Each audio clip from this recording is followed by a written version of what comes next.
வணக்கம் பிரியமானவர்களே. கவலைப்படுவது நிறுத்துங்கள். இந்த நிகழ்ச்சி நான் உங்களை இதை வரவேற்கிறேன். உங்களுடைய கவலைகளை நிறுத்துங்கள். அதுதான் இந்த நிகழ்ச்சியினுடைய பெயர் மட்டுமல்ல, நாங்கள் விரும்புகிற மிக முக்கியமான விருப்பமாய் இந்த இடத்தில் இருக்கிறது. நீங்கள் கவலைப்படுவதனாலே உங்களுடைய வாழ்க்கையில் எதை இந்த நீங்க கூட்ட முடியும்? தேவனுடைய வார்த்தை அதை கேட்கிறது. கவலைப்படுகிறதுனாலே ஒருவன் தன் வாழ்க்கையிலே எண்ணத்தை கூட்டுவான். நீங்கள் கவலைப்படும் பொழுது உங்களுடைய பிரச்சனைகள் உங்களுடைய வாழ்க்கையின் மீது அதிகரிக்கக்கூடியதா இந்த இடத்தில் இருக்கிறதே தவிர உங்க பிரச்சனை ஒருபொழுதும் தீர்க்கப்படுவது கிடையாது.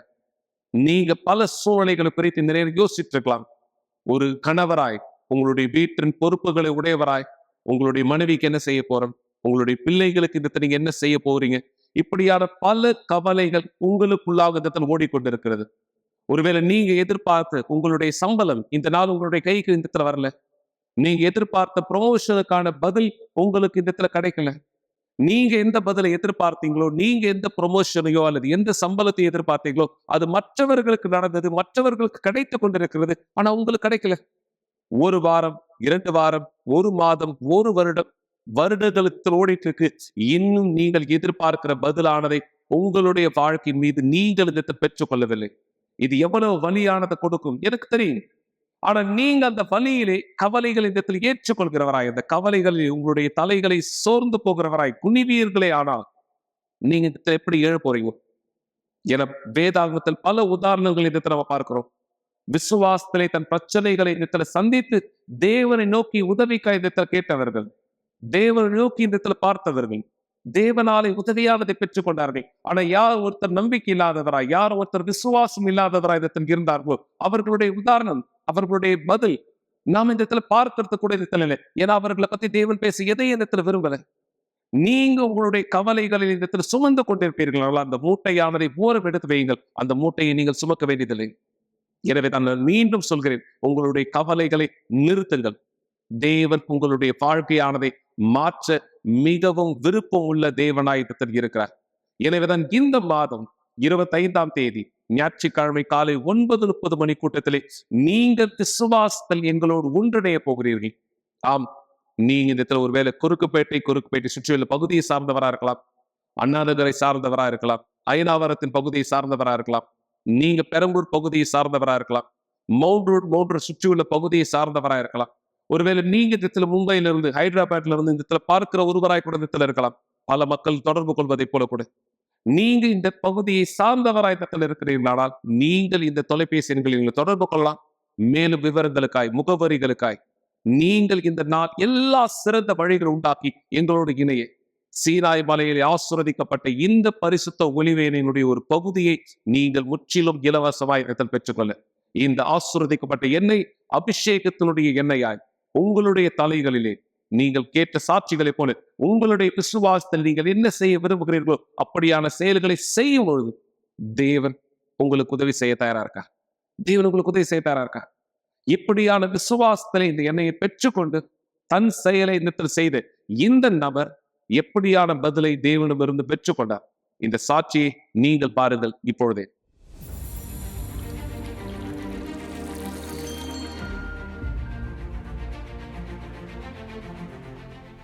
வணக்கம், என் பேர் முத்துலட்சுமி. கொருக்குப்பேட்டிலேருந்து வரேன். என் பிள்ளைக்கு உடம்பு சரியாக இருந்தது. அது என்ன ஏதுன்னு எனக்கு தெரியாது. ஆனால் வாங்கிட்டு மட்டும் ஒரு ஒன்றரை சுத்தண்ணி குச்சாலும் பசுத்தண்ணி குச்சாலும் எதோ அவள் ஆசைப்பட்டு கேட்டாலும் வாயில் வச்சாலும் உடனே வாமிட்டு எடுப்பாள். அந்த மாதிரி ஒரு வாரம் என்னென்னோ வைத்தியம் பார்த்துட்டேன். என்ன இங்கே அதுக்கு ஒன்றுமே முடியல. குழந்தை எழுந்து நடந்தானா வயிற்ற பிடிச்சிப்பா, இந்த தொண்டை இது பண்ணிப்பா, உட்கார முடியாது, அவளால் ஒரு ஸ்டெப் ஏற்ற முடியாது. ரொம்ப தொண்டையும் வயிறும் புண்ணாயிடுச்சு. அதுக்கப்புறம் நான் பிரைவேட்டில் ஏற்றமதுக்கு ஸ்டாண்டில் ஏற்றமே சேருமான்னு சொன்னாங்க. சரி, நாங்கள் 1ஆம் தேதி எத்தனை நான் சேர்த்ததுக்கு என்ன மஞ்சா காமலன்னு சரின்ட்டு அப்போ தான் எனக்கே தெரியும் மஞ்சா காமலன்ட்டு ஸ்டாண்டில் போனோன்னே தான். அதுக்கப்புறம் பார்த்துட்டு புதன்கிழமை அன்னைக்கு எடுத்துனேன். ஞாயிற்றுக்கிழமை அன்னைக்கு எனக்கு புதன்கிழமை அன்னைக்கு இங்கே கிண்டிக்கு ரிப்போர்ட் எடுத்துக்கிறேன், இந்த ஹாஸ்பிட்டலுக்கு அங்கே இந்த பொருளெல்லாம் வாங்கி கொடு, இது வாங்கி கொடுடாவும். சரி, நான் வாங்கி தரேம்மா. ஆனால் அதுக்கட்டி ஒரு வாரமாக சாப்பிடாத பொண்ணை அந்த ஒரே நாளில் கூட்டின்னு போன அன்றைக்கி ஒரு 10 வாட்டிக்கு குத்தி ரெட் ஏற்றாங்க. அதுக்கு என் பிள்ளைய சொன்னாமா, ஆண்டவர் இருக்கிறாருமா, என்னை தனிமையில் விட்டுற மாட்டார், கர்த்தர் நம்மளை காப்பாத்தாரு, அதெல்லாம் ஒன்றும் இல்லாமல் நானும் வந்து வேதனைப்பட்டேன். இந்த மாதிரி குத்தி குத்தி இது பண்ணுறாங்களே ஆன்ட்டு. அவள் எனக்கு தைரியம் சொன்னான், அவன் எனக்கு எதுவும் ஆகாது, ஆண்டவர் இருக்கிறாரு, ஏசப்பா என்னை கைவிட மாட்டார் ஆன்ட்டு சொன்னான். அதுக்கு முன்னாடி வந்து என் பிள்ளை வந்து குணமானு வீட்லேயே ஒளியாயில் வச்சு தான் கூட்டின்னு வந்தேனே அவளை. அதுக்கப்புறம் பார்த்த உடனே இவங்க என்ன பண்ணாங்க, அன்றைக்கே இதெல்லாம் இது பண்ணணுன்னே சரி நான் போகிறேன்னு. அதுக்கப்புறம் யாரும் இல்லையா, நீ மட்டும்தான் இருக்கு, எல்லாத்துக்கும் நான் பெரிய டாக்டர் அம்மா என்னை வந்து பேசினாங்க. சரி போய் ஓரமாக உட்காந்து நான் வந்து 3 மணிக்கு கூப்பிட்டு நான் பேசுகிறேன் ஆனாங்க. அதே பிள்ளைய நான் கூப்பிட்டு பேசினாங்க, நீ எங்கேருந்து வர, என்ன விஷயம், கூட இருக்கிறேன்னு. நான் எல்லா விளக்கமும் சொன்னேன். இன்னைக்கு யாரும் இல்லை, 2 பிள்ளைங்க இருக்கிறாங்க. உங்கள் ஸ்கூலுக்கு போயிட்டு வந்தோடனே ஃப்ரெண்டு வீட்டில் விட்டு வைப்பேன் சின்னவில். பெரிய உடம்பு சொல்லணுன்னே 2 பேரும் ஒன்றா இருப்பாங்க. உடம்பு சொல்ல நான் தான் கூட்டிக்கினா அலையிறேன், இப்போ வீட்டு வேலைக்கு நான் போகிறேன்.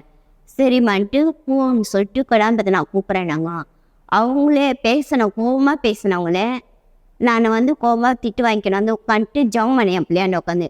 இந்த மாதிரி நாங்கள் சோர்ந்து போகக்கூடாது, இந்த மாதிரி என் பிள்ளைய வச்சு நான் கஷ்டப்படக்கூடாது, ஒன்று வாழ்வு இல்லை சாவு, 2ல் எதனா ஒன்று, நடுமட்ட வாழ்க்கை எங்களுக்கு தேவையில்லை ஆன்ட்டு சொன்னேன். அதுக்கப்புறம் ஜவம் பண்ணேன், எங்களுக்கு நல்லா இருக்கு, எங்களுக்கு உதவி செய்ய, எங்களை கஷ்டப்படுத்துகிற ஆன்ட்டு.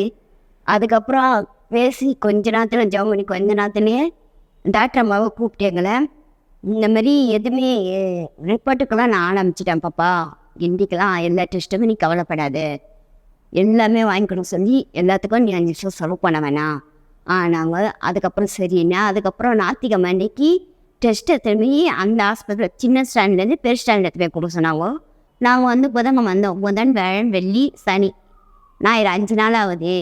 இந்த 5 நாள் ஒரு மாற்றமும் இதுவாகல. நீங்கள் யூரின்லாம் பிடிச்சி வைக்க சொன்னீங்க, எல்லாம் பிடிச்சி எப்படி என் பிள்ளை இட்டு வந்தால் அதே சூழ்நிலை தான் இருக்கிறா, 1 இன்ச்சு கூட மாறலையே கேட்டுக்க. அப்படி அம்மா ஒரு 2 நாள் பார்க்கலாம் இருக்கட்டும்ன்ட்டு அந்த வார்த்தை மட்டும் தான் சொன்னாங்க. அதுக்கப்புறம் நானே தீர்மானித்தேன், இந்த ஹாஸ்பிட்டல் விட்டு நான் வேறு ஹாஸ்பிட்டலுக்கு கூட்டின்னு போகக்கூடாது, இந்த ஹாஸ்பிட்டலே என்னை குணமாக்குவார் என் பிள்ளைய, நாங்களும் தான் 2 பேரும் சந்தோஷமாக போகன்ட்டு நான் என் பிள்ளைய மட்டும் ஆஸ்பத்திரியில் விட்டுட்டு வேலைக்கும் போவேன், சர்ச்சுக்கும் வந்து ஜவம் பண்ணிவிட்டு என் பிள்ளைய நைட்டில் போவேன்.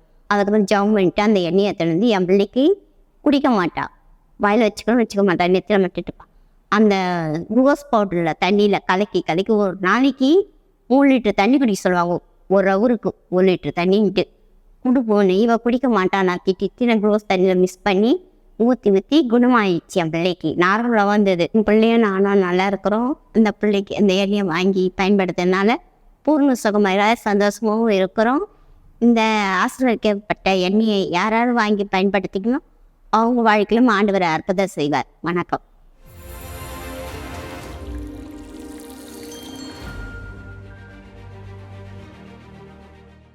கவலைப்படுவதை நிறுத்துங்கள் என்ற நிகழ்ச்சியை பார்த்து கொண்டிருப்பதற்கு மிக்க நன்றி.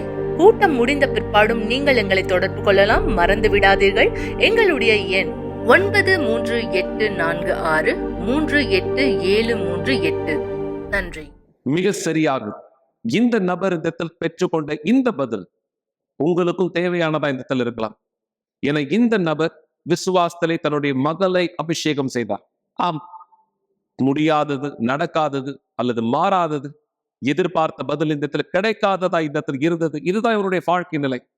ஆனா நான் உங்களுக்கு தொடக்கத்துல சொன்னது போல உங்களுடைய கவலைகள் நிறுத்துங்கள். இவர் கவலைப்பட்டு கொண்டிருந்தவராய் இருந்தால், தன் மகளை குறித்து இந்த இடத்துல கவனம் இல்லாதவராய் அல்லது கவலைகளிலே வழியிலே தன் வாழ்க்கையை வாழ்கிற ஒருவராய் இருந்தால் அந்த சூழலை சகித்தவராய் இருந்திருப்பாரே தவிர இவர் செய்த செயலை செய்திருக்க மாட்டார். ஆனா விசுவாசத்தில் இவர் செய்த அபிஷேகம், விசுவாசத்திலே அந்த எண்ணெயானதை தண்ணீரில் இந்த இடத்துல கலந்து தன் மகள் குடிக்கும்படியா இந்த இடத்துல கொடுத்தது. யாரும் இந்த நபருக்கு அதை செய்ய முடியாது சொல்லல. ஆனா இவருடைய விசுவாசத்திலே அந்த செயலானது செய்தார். தேவன் இந்த இடத்துல புறக்கணிச்சாரா? தேவன் இந்த நபருக்கு இந்த இடத்துல பதில் கொடுக்காம இந்த இடத்துல போனாரா?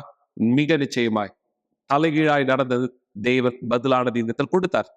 அதுதான் இந்த நாள் இந்த நபர் வாய்ப்பை உடையவராக இருக்காங்க. தன்னுடைய சாட்சியானதை உங்களோட இடத்தில் பகிர்ந்து கொள்ள.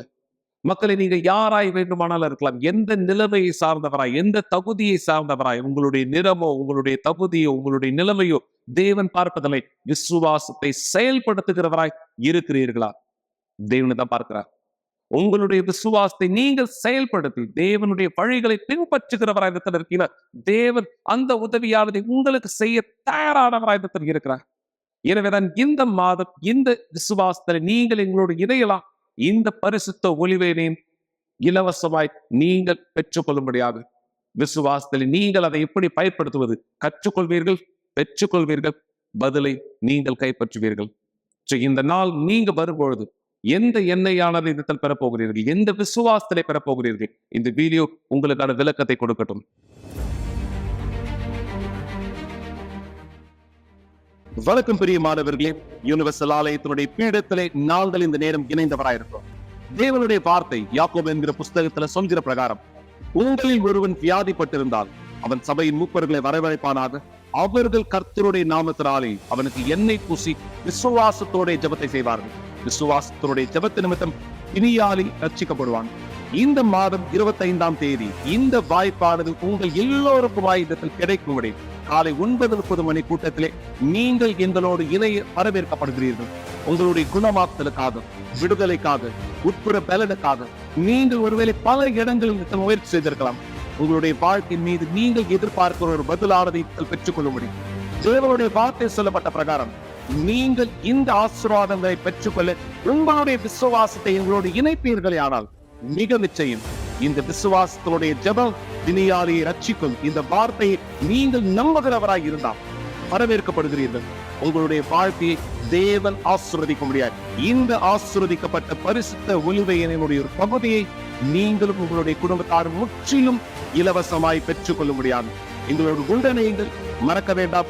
இந்த மாதம் ஆகஸ்ட் 25ஆம் தேதி ஞாயிற்றுக்கிழமை காலை 9:30 மணி கூட்டத்திலே எங்களோடு குண்டனைகள். தேவன் உங்களை உங்கள் குடும்பத்தாரையும் ஆசீர்வதிப்பாராக.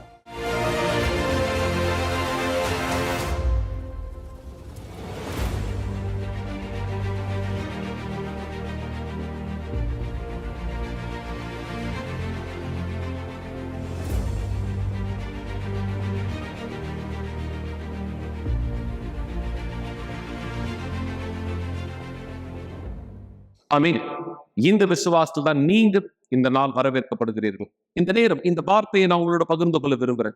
நீங்க யார் இந்த இடத்துல உங்களை தயார்படுத்திட்டு இருக்கீங்களோ, நாளை கூட இந்த சிறப்பான கூட்டத்தில் இந்த இடத்துல எங்களுடைய இதையே தேவனுடைய பதிலானதை பெற்றுக்கொள்ள இந்த வார்த்தையும் இந்த இடத்துல அதோட சேர்ந்து ஆயத்தமாக்குதலுக்கு உங்களை தயார்படுத்தும்படி நீங்கள் இந்த வசனத்தை கவனிங்கள். ஏசாயா 58ஆம் அதிகாரத்தில் சொல்லப்பட்ட வார்த்தையை போல, இதோ ரட்சிக்க கூடாதபடி கர்த்தருடைய கை குறுகி போகவும் இல்லை, கேட்கக்கூடாதபடி அவருடைய செவி மந்தமாகவும் இல்லை. தெளிவா கவனிங்க. இதோ ரட்சிக்க கூடாதபடி கர்த்தருடைய கை குறுகி போகவும் இல்லை, கேட்கக்கூடாதபடி கர்த்தருடைய செவி மந்தமாகவும் இல்லை. நீங்க எத்தனை பேர் இப்படியாக இந்த இடத்துல உணர்றீங்க? சரியாக நீங்க யார் இந்த நிகழ்ச்சி பார்த்துட்டு இருக்கீங்களோ, கொஞ்சம் நெருங்கி வர முடியும்னா நெருங்கி வாங்க. நீங்க இந்த வார்த்தை இந்த இடத்துல கூர்ந்து கவனிக்கணும் நான் இடத்துல விரும்புறேன். எத்தனை பேர் நீங்க சரியாக இப்படியான ஒரு நிலையை உங்களுடைய வாழ்க்கையில இந்த பார்த்து கொண்டிருக்கிறீர்கள்? நீங்க ஜெபிக்கிறீங்க ஜெபிக்கிறீங்க ஜெபிக்கிறீங்க ஜெபிக்கிறீங்க, உங்களுடைய ஜெபம் இந்த கூரையை தாண்டி கூட இந்த போகல. உங்களுடைய ஜெபம் உங்க வீட்டின் மேல் கூரையை கூட தாண்டல. அப்பொழுது தேவனிடத்தில் அது எப்படியா இந்த எட்டும்? நீங்க ஜெபிக்கிறீங்க, அந்த ஜெபத்தை கேட்க ஒருவரும் இல்லை என்பதை போல இந்த நீங்க பார்க்கிறீங்க.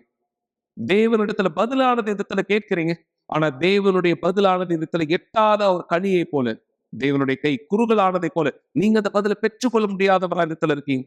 ஏன்? எதனால? அதே அதிகாரத்திலே தேவன் தொடர்ச்சியா இடத்துல பேசுகிறார். உங்கள் அக்கிரமங்களினாலே, தேவனுக்கு விரோதமானதாய், தேவனுக்கு பிரியமில்லாத காரியங்களை நாம் செய்கிறதுனாலே. எனவே நீங்க இந்த நேரம் யார் உங்க வாழ்க்கை இப்படியான ஒருவர் இடத்துல பார்க்கிறீங்களோ நிறுத்தி யோசிங்க, நான் என்ன செஞ்சுட்டு இருக்கேன்? என் வாழ்க்கை இதே நிலையில் இருக்கிறதுக்கான காரணம் தேவனோ, என் சமுதாயமோ, என்னுடைய நாடோ, என்னை சுற்றி இருக்கிறவங்களோ, என் குடும்பமோ, என் கணவரோ, என்னுடைய பிள்ளைகளோ, என் உறவினர்களோ, என் அண்டை வீட்டாரோ, இவர்கள் யாருமே இடத்துல காரணம் இல்லை. என்னுடைய வாழ்க்கை இருக்கிற பிரகாரம் இருப்பதற்கான ஒரே காரணம் நான். இதான் நீங்க இடத்துல புரிஞ்சுக்கணும். நீங்க இந்த இடத்துல அப்படியான ஒருவராய் இடத்தில் இருந்து கொண்டிருக்கிறீர்கள். தேவனுக்கு ஒருவேளை விரோதமான காரியத்தை செய்கிறவராய் நிறுத்துங்க மக்களே. தேவனுக்கு நீங்க கீழ்ப்படியும் பொழுது, தேவனுடைய வழிகளிலே உங்களுடைய விசுவாசத்தை காண்பிக்கும் பொழுது, தேவனுடைய கரம் எவ்வளவு நீளமானது என்பதை நீங்க இடத்துல பார்ப்பீங்க.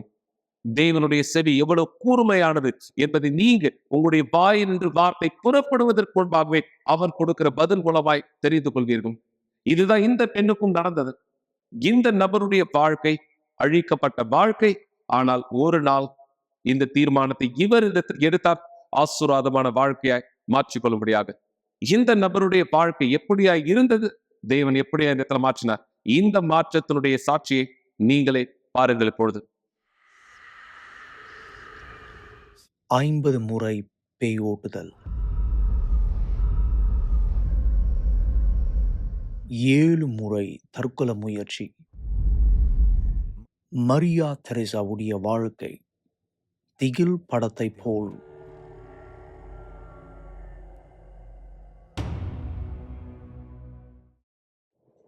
எனக்கு 17 வயசா இருந்தப்போ நான் என்னோட யோசனையை இழக்க ஆரம்பிச்சேன். எனக்கு தொடர் தலைவலியானது இருந்தது. அந்த வலி எங்கேருந்து வந்துச்சுன்னே தெரியல. நான் உருவங்களை பார்க்க ஆரம்பிச்சேன், சத்தங்களை கேட்க ஆரம்பிச்சேன். எனக்குள்ளாக பதற்றமோ நடுக்கமோ இருக்க ஆரம்பிச்சுது. எங்கன்னா ஓடி போயிடலாமான்னு இருக்கும். நான் நினைச்சேன் என் வாழ்க்கையில எதுவுமே சரியா இல்லை. முதல்ல எங்க அம்மா நினைச்சாங்க எனக்கு வலிப்பு பிரச்சனை இருக்குன்னு. நான் அந்த பிரச்சனையால வெளிப்பட்ட எங்க அம்மா என்னை மருத்துவத்தை கூட்டிட்டு போய் எனக்கு மருந்துகள் வாங்கி கொடுத்தாங்க. ரொம்ப பலனான மருந்துகள் அவங்க கொடுத்தாங்க. மருத்துவர் எங்க அம்மா கிட்ட சொல்லியிருந்தாங்க என் தலைக்கு எலக்ட்ரிக்கல் ஷாக் கொடுக்கும்படியா. அந்த நேரத்துல எங்க அம்மா பரிதவிப்போடு இருந்தாங்க. அதனால எங்க அம்மா சரின்னு சொன்னாங்க. எனக்குள்ளாக வெறுமையும் பரிதவிப்பும் இருந்தது. நாங்க டிஸ்னிலேண்ட் போயிருந்தோம். அந்த வெறுமையும் பரிதவிப்பையும் குறைக்கிறதுக்காக நாங்க நிறைய புகைப்படம் எடுத்துக்கிட்டேன். ஆனா எனக்கு தற்கொலை எண்ணமானது இருந்தது. எங்கனா இருந்து விழுந்து இறந்துடணும் நான் நினைச்சேன். நான் அந்த இடத்துல சுத்தி பார்த்தேன், இங்க எங்க விழுந்து இறந்துடலாம் அப்படின்னு. இரவுகள்னு சொன்னா எனக்கு ரொம்ப கொடுமை. ஏன்னா நான் உருவங்களை பார்ப்பேன், சத்தங்களை கேட்பேன். அந்த உருவம் எனக்கு மேல வர்றதை நான் பார்ப்பேன். அந்த அசுத்தம் வந்து என் தொண்டையை நெருக்கும். என்னால அந்த இடத்துல இருந்து தப்பிக்க கூட முடியாது. நான் அந்த அசுத்தத்தை பார்த்துட்டே இருக்கேன். ஆனா அந்த அசுத்தம் என் கழுத்தை நெரிக்குது. அந்த அசுத்தம் என் பக்கத்துல வரும்பொழுது என்னோட பரிதவிப்பு இன்னும் அதிகமாச்சு. நாங்க ஒரு அபார்ட்மெண்ட்ல வாழ்ந்துட்டு இருந்தோம். அப்ப நான் ஜன்னல் கிட்ட போய் சொல்வேன், இன்னைக்கு நான் அதை செய்ய போறேன். எங்க அம்மா என்னை எப்படியா பார்த்துருக்காங்க, கழுத்துல கயிறோடு நான் எப்படின்னா இறங்கணும்னு முயற்சி பண்ணியிருக்கேன். ஒரு தடவை எங்க அம்மா என்னை பிடிச்சி இழுத்துட்டாங்க. நான் ஜன்னல்ல இருந்து கீழே விழணும்னு பார்க்கும் பொழுது என்னுடைய எண்ணம் என் வாழ்க்கை எப்படின்னா முடிச்சுக்கணும்னு. ஒரு தருணத்துல நான் நினைச்சேன் என் பொண்ணுக்கு மனநல பிரச்சனை இருக்குன்னு. அவங்க யோசனை இழந்துட்டாங்கன்னு நினைச்சிருக்கேன். தெற்கு பிரேசில்ல ஒரு சின்ன கிராமத்துல நாங்க இருந்தோம். நான் போயிட்டு இருந்த ஒரு ஆலயத்துல அங்க இருக்க போதகர் வந்து அசுத்தத்தை பத்தி பேசுவாரு. அந்த செய்தி என் ஆலோசனையில இருந்தது. எப்போ என் பொண்ணு அசுத்தனால வெளிப்பட்டாலோ அப்ப நான் அந்த போதகருக்கு ஃபோன் பண்ணேன். அங்கதான் உண்மையான போராட்டம் ஆரம்பிச்சுது. அவர் உறவினர் எல்லாரையும் அழைச்சி அவர் ஒரு சாங்கியமானது செஞ்சார். நேரம் கடந்து போக என் பொண்ணு இன்னும் அதிகமா அசுத்தனால வெளிப்பட ஆரம்பிச்சா. ஒரு மாசத்துக்கு முன்னாடி என் பொண்ணு எப்படி இருந்தாலும் அந்த மாதிரி இல்ல. இப்போ அடிக்கடி அவ அசுத்தனால வெளிப்பட ஆரம்பிச்சா. பிற்பாடு அது தினந்தோறும் மாறுச்சு. படையெடுத்த ஆவி மரியாவுடைய உடலை மோசமான நிலைமையில் கொண்டு வந்தது. அது முழுமையாய் ஆட்கொண்டது. முதல்ல நான் இன்னொரு பாதிரியார்கிட்ட கொண்டு போயிருந்தேன். அதை விட அதிகமா அவ தினந்தோறும் அசுத்தனால வெளிப்பட ஆரம்பிச்சா. அந்த பாதிரியாருக்கு உதவி செய்யறவங்களால கூட அவளை பிடிக்க முடியல. அவங்க தோல்ல அந்த அளவு பலன் இல்ல. அவ பொருளெல்லாம் உடைக்க ஆரம்பிச்சா. என் பொண்ணு பறக்க ஆரம்பிச்சா. அந்த பாதிரியாரை அடிக்க கூட ஆரம்பிச்சா. அவர் ரொம்ப வயசானவர். அப்போ என் பொண்ணால எதையுமே கட்டுப்படுத்த முடியாம இருந்தது. பிற்பாடு என் பொண்ணை ஒரு சேர்ல கட்டி வைக்க வேண்டியதா இருந்தது. நான் ஒரு நாளும் நினைச்சதில்ல என் பொண்ணை இந்த மாதிரி நாற்காலியில கட்டப்பட்டு உட்கார வச்சிருக்கணும்னு. ரொம்ப கஷ்டமா இருந்தது. நான் ரத்த வாந்தி எடுக்க ஆரம்பிச்சேன். அந்த அளவு ரத்த வாந்தி எடுத்தேன். என்னுடைய தொண்டையானது வீங்க ஆரம்பிச்சுது. ரொம்ப கஷ்டமா இருந்தது. நான் திரும்ப பழைய நிலைமையில இருக்கேன். ஒரு நாள் ராத்திரி என் பொண்ணு எழுந்துக்கும் போது அசுத்தனால வெளிப்பட்டு எழுந்தா. அந்த நேரத்துல என்ன பண்ணணும்னு எனக்கு தெரியல. எதுவுமே சரியா போகல. என்னுடைய ஜெபம், அந்த ஆசிரியர் கொடுத்த பொருட்கள் எதுவுமே வேலை செய்யல. அதுல ஒரு சிலுவை இருந்தது, ஆசீர்வதிக்கப்பட்ட தண்ணி, ஒரு புத்தகம். அதுல வந்து அசுத்தத்தை துரத்த ஜெபமானது இருக்கும். அதெல்லாம் என்கிட்ட இருந்தது. நான் அந்த நாள் நினைச்சேன், இன்னைக்குதான் அந்த நாள். என் உயிரை நான் எடுத்துப்பேன். நான் என்னோட பொண்ணு அவங்க சகோதரர்கிட்ட கொடுத்துட்டு போயிடுவேன். அப்போ என் பொண்ணுக்கு ஒரு கடிதமானது எழுதினேன், குட் பை சொன்னேன். நான் என் காரை எடுத்துட்டு ரோட்ல போவேன். எங்கன்னா ஒரு விபத்து பண்ணி நான் இறந்துருவேன். இதுதான் என்னால செய்ய முடியும். நான் ஸ்பீடா போயிட்டு நான் எங்கன்னா விபத்தானது பண்ணி நான் இறந்துருவேன். நான் விடியற்காலைல 3 மணிக்கு தேவன்கிட்ட சொன்னேன், தேவனே, உங்களுக்கு இதான் கடைசி நாள். என் வாழ்க்கை நீங்க இன்னைக்கு முடிச்சிடணும். நீங்க என் வாழ்க்கையை முடிக்கலன்னா நான் முடிச்சுப்பேன். எப்படி இருந்தாலும் அடுத்த நாள் நாங்க அந்த மாந்திரீகம் சேரும் இடத்துல போக வேண்டியதா இருந்தது. நாங்க தொடர்ந்து மாந்திரீகம் பண்றவங்கள்ட்ட போனோம். கொஞ்ச நாள் கடந்து போச்சு. அதுக்கப்புறமா ஜான்வரி ஆனது வந்தது. மாந்திரீகம் செய்றவங்களும் இல்ல. அந்த இடத்துல எந்த பாதிரியாரும் இல்ல. ஒரு பாதிரியார நான் பார்த்தேன் சாந்த கட்டரிலால. அவர் எந்த கிராமத்துல வசிக்கிறாரோ அதே கிராமத்துல நான் போயிருந்தேன். நான் பணமானது செலவழிச்சேன். ஆனா நான் இந்த இடத்த விட்டு போக மாட்டேன்னு தீர்மானிச்சேன். அவர் எனக்கு ஆலோசனையானது கொடுத்தார். ஒரு அப்பா போல எங்களோட உட்கார்ந்தாரு. அவர் சொன்னார், "போய் யுனிவர்சல் ஆலயத்துல உதவியானது கேளுங்க. என்னால என்னலாம் பண்ண முடியுமோ நான் எல்லாமே பண்ணிட்டேன். நீங்க யுனிவர்சல் ஆலயத்துக்கு போங்க. எல்லா மாநிலத்திலும், எல்லா இடத்துலயும் யுனிவர்சல் ஆலயம் இருக்கு. உங்களுடைய சொந்த ஊர்ல கூட யுனிவர்சல் ஆலயம் இருக்கு. அங்க போங்க. உங்களுடைய பிரச்சனை, உங்க பொண்ணு கூட அங்க நல்லா பார்த்துப்பாங்க. ஒரு மருத்துவரிடத்துல கொண்டு போறது பதிலா, நீங்க யுனிவர்சல் ஆலயத்துக்கு உங்க பொண்ண கூட்டிட்டு போங்கன்னு" அவர் சொன்னார். இரக்கமான ஆசாரியருடைய வார்த்தை கடைசியான கதவு அருகிலே அவர்களை கொண்டு சென்றது. நான் ஒரு வெள்ளிக்கிழமை யுனிவர்சல் ஆலயத்துக்கு போயிருந்தேன். விடுதலை பத்தி நான் புரிஞ்சுக்கல. அங்க என்ன சொன்னாங்களோ முதல்ல எனக்கு புரியல. நான் அவங்கள்ட்ட கேட்டேன், ஒரு போதகர்ட்ட பேசுறதுக்கு நான் என்ன பண்ணணும்னு. அவரு கையில டிவி வச்சிருந்தார். அத கீழ வச்சுட்டு சொன்னாரு, "நான் உங்கள ஆசீர்வதிக்காம நீங்க இந்த இடத்த விட்டு போக மாட்டீங்க. நான் இங்க ஒரு போதகர்." அவர் டிவிய கீழ வச்சுட்டு அவர் கைய உயர்த்தினார். அவர் ஜெபம் பண்ண கூட இன்னும் ஆரம்பிக்கல. ஆனா என் பொண்ணு அசுத்தனால வெளிப்பட ஆரம்பிச்சா. எனக்கு அது ஒரு அதிசயமா இருந்தது தேவனிடத்துல இருந்து. பீடத்துக்கிட்ட கூட இல்ல. கதவு வாசல் கிட்டயே அவ அசுத்தத்தினால வெளிப்படப்பட்டா. தரையில உருண்டா. ரத்த வாந்தி எடுத்தேன். அவர் தொடர்ந்து ஜெபமானது செஞ்சார். அது ரொம்ப நேரம் கூட எடுக்கல. என் பொண்ணுன்னு சொல்லும்பொழுது, என் பொண்ணு திரும்ப மறுபிறப்ப அங்க பெற்றுக்கொண்டா. எனக்கு ஞாபகம் இருக்கு எப்போ திரும்ப நாங்க வந்தோமோ, அது ரொம்ப அற்புதமா இருந்தது. அப்ப போதகர் சொன்னார், "திரும்ப வாங்க ஆலயத்துக்கு." அது ஒரு சனிக்கிழமையா இருந்தது. நாங்க திரும்ப இரவு வந்தோம். என் பொண்ணு எந்த மாத்திரை எடுத்துக்கணுமோ இனிமே எடுக்க வேண்டிய அவசியம் இல்ல. அந்த தருணம் தேவன் தாமே என்ன அவர் மடியில எடுத்துக்கிட்டது போல இருந்தது. மரியா, மரியா கடைசியா என்கிட்ட வந்துட்ட.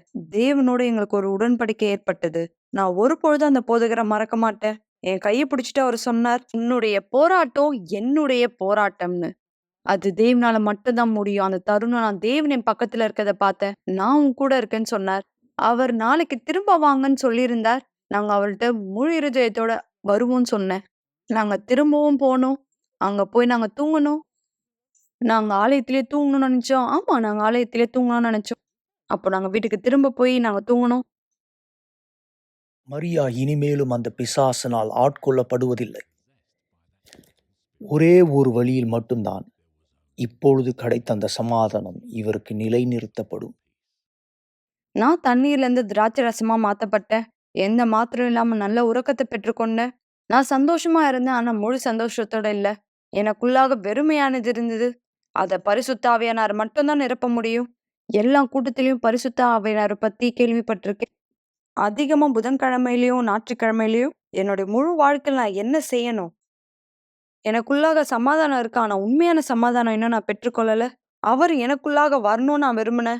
அப்ப எனக்கு ஞாபகம் வந்தது, அது இஸ்ரவேல் சிறப்பு நிகழ்ச்சியில எனக்கு எதுவுமே வேண்டாம். எனக்கு உண்மையா எதுவுமே வேணாம். எனக்கு வேண்டியது பரிசுத்த ஆவியானவர் மட்டுமே. நான் அவரிடத்துல சொன்னேன், "என்னுடைய எல்லாமே உங்களுடைய எல்லாம். என்கிட்ட இருந்த எல்லாத்தையும் எடுத்துட்டு போய் தேவனே இதோ." நான் அவரிடத்துல சொன்னேன், "தேவனே நீங்க எனக்கு இப்போ வேணும்." ஏன்னா முன்னாடி பரிசுத்த ஆவி பெற்றதுக்கு முன்னாடி எனக்குள்ள ஒரு அசுத்தம் இருந்தது. ஆனா இப்போ நான் பரிசுத்த ஆவியினால் நிரப்பப்பட விரும்புறேன். பேய்கள் ஓட்டுதல் இடத்திலிருந்து தேவனுடைய சிம்மாசனத்தில், அதுதான் பீடம்.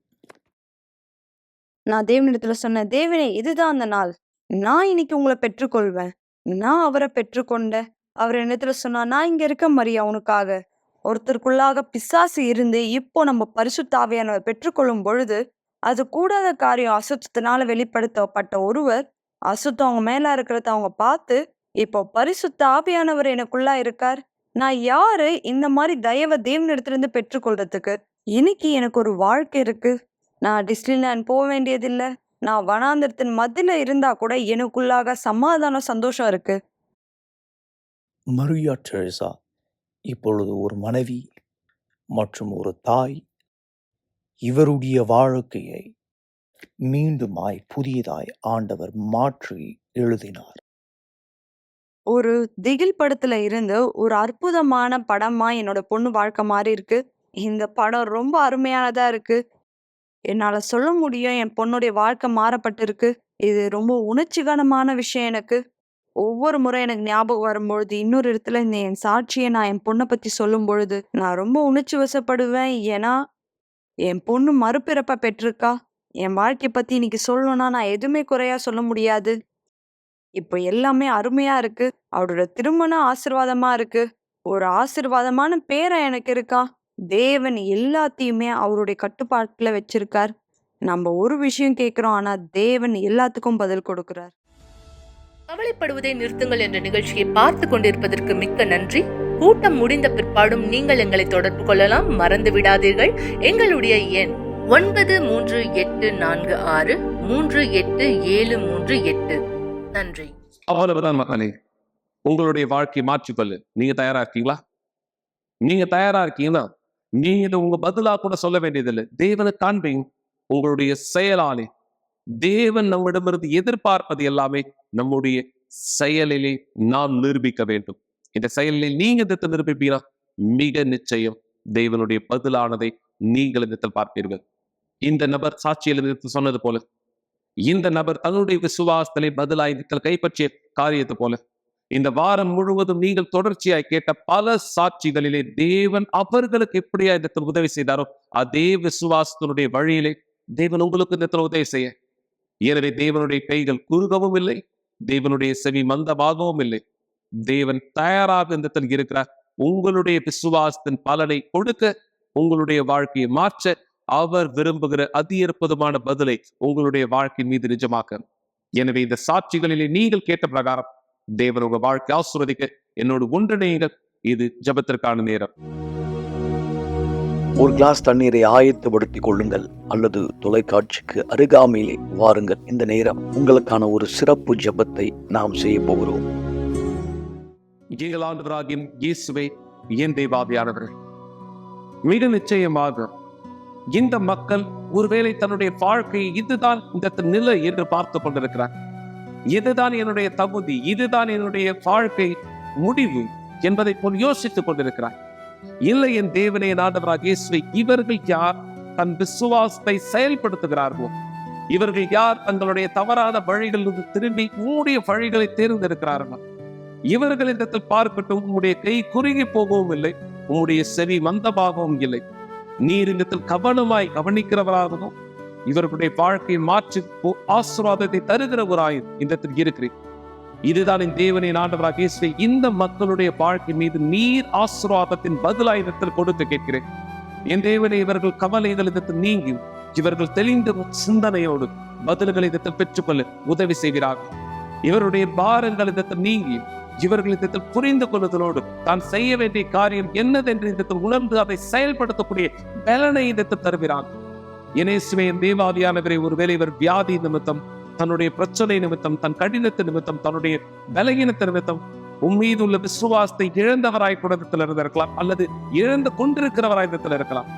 எங்கள் தேவனை ஆண்டவராகிய இயேசுவே, இதோ இந்த நேரமே இந்த நபருடைய விசுவாசமானது அனல் மூட்டப்படும் முடியாது. விசுவாசத்திலே இவரை ஆசீர்வதிக்கிறேன். என் தேவனை ஆண்டவராகிய இயேசுவே, உம்முடைய அதிகாரத்திலே இவர் மீது இந்த பதில்களை அறிக்கையிடுகிறேன். என் தேவனை, இவர்கள் உம் நாமத்தை மகிமைப்படுத்துகிற சாட்சிகளாய் திரும்பும்படி இந்த மக்களையும் இந்த மக்களுடைய வாழ்க்கையும் இவருடைய வழிகளையும் எல்லாமே எங்கள் இயேசுவே, எங்கள் தேவாவியானவரை உம்முடையதாய் சர்வ வல்லமையான கரத்திலே ஒப்படைத்து ஆசீர்வதிக்கிறோம். உம் நாமம் மகிமைப்படுத்தப்படும் முடியாது. உம்முடைய கரம் நீளமானது, உம்முடைய செவி கூர்மையானது என்பது இவர்களுடைய வாழ்க்கையின் மாற்றத்தின் சாட்சி மூலமாய் எல்லோரும் தெரிந்து கொள்ளட்டும். இந்த மக்கள் மீது குணமாக்கலை, விடுதலையை, ஆசீர்வாதத்தினை அறிக்கையிடுகிறேன் இயேசு கிறிஸ்துவின் சர்வ வல்லமையான பெயராலே. ஆமென். தேவன் உங்கள் ஒவ்வொருத்தருடைய வாழ்க்கையை ஆசீர்வதிப்பாராக. எந்த விதமான கவலை வேண்டாம். உங்களுடைய பாரங்களை, உங்களுடைய வாழ்க்கையை இயேசுடைய கையில வையும். அவருக்கு தெரியும் உங்க வாழ்க்கையை அவர் எப்படியாக இந்த நடத்தணும், எப்படியாக ஆசீர்வதிக்கணும். அவர் அதை சிறந்ததாய் செய்வார். எனக்கு செய்தது போல இந்த சாட்சிகளில் இந்த பல மக்கள் தேவனுடைய பதிலை பெற்றுக்கொண்டதை நீங்க பார்த்தது போல அந்த வரிசையிலே நீங்களும் அடுத்த சாட்சிகளாய் இருக்கும்படி தேவன் உங்களையும் உங்களுடைய விசுவாசத்தையும் கனம் செய்து ஆசீர்வதிக்கட்டும். இயேசுவின் பெயராலே